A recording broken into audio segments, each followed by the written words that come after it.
teman-teman juga tidak perlu kemudian kalau ada produk es krim, produk kosmetik, produk permen, di sana tertulis etanol, lalu kemudian buru-buru mengatakan MUI tidak teliti ya, ini ada etanolnya kok bisa keluar fatwa halal.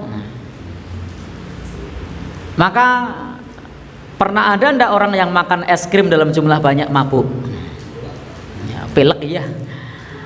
Dan etanol itu pun statusnya bukan bahan yang terkandung, tetapi sifatnya adalah bahan untuk memproses.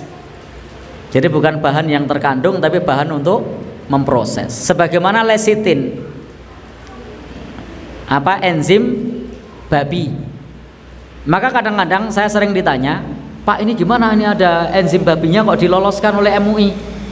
Enzim babinya itu alat untuk memproses, bukan kandungan dari makanan tersebut, tetapi hanya alat untuk memproses. Makanan tersebut sama sekali tidak ada unsur babinya, sama sekali tidak ada.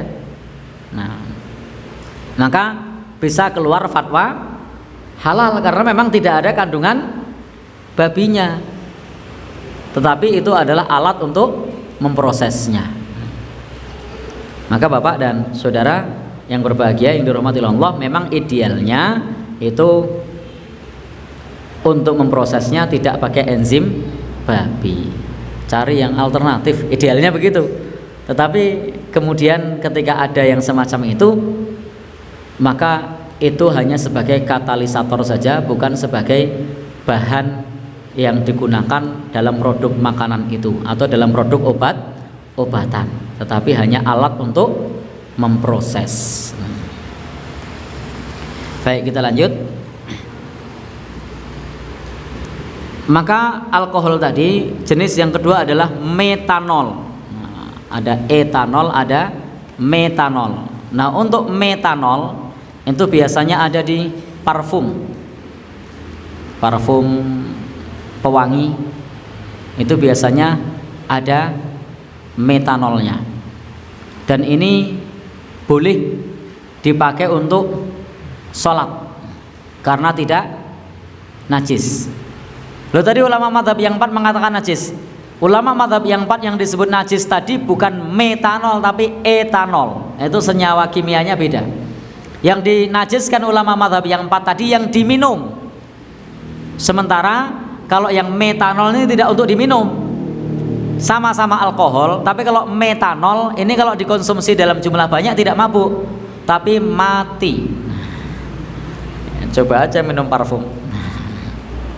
Ya, saya tidak nyuruh loh.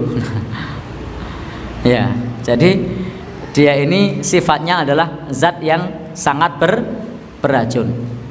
Metanol ini dia mematikan, meskipun juga punya sifat memabukkan, tapi dia mematikan. Beda dengan etanol. Etanol itu sifatnya memabukkan, maka senyawa kimianya beda. Yang dinajiskan oleh ulama mazhab yang 4 itu yang etanol, sementara yang metanol itu di zaman itu belum ada. Kemudian yang ketiga adalah isopropil, yang biasa digunakan untuk mensterilkan seperti tisu pembersih galon. Kemudian juga yang di rumah sakit untuk mensterilkan alat-alat, atau hand sanitizer. Itu tidak najis dan itu memang sangat efektif untuk membunuh kuman. Ini sangat efektif untuk membunuh kuman. Dan itu juga tidak untuk dimakan, tidak untuk diminum. Tidak untuk diminum. Karena memang itu digunakan untuk membunuh kuman. Dan itu juga tidak najis.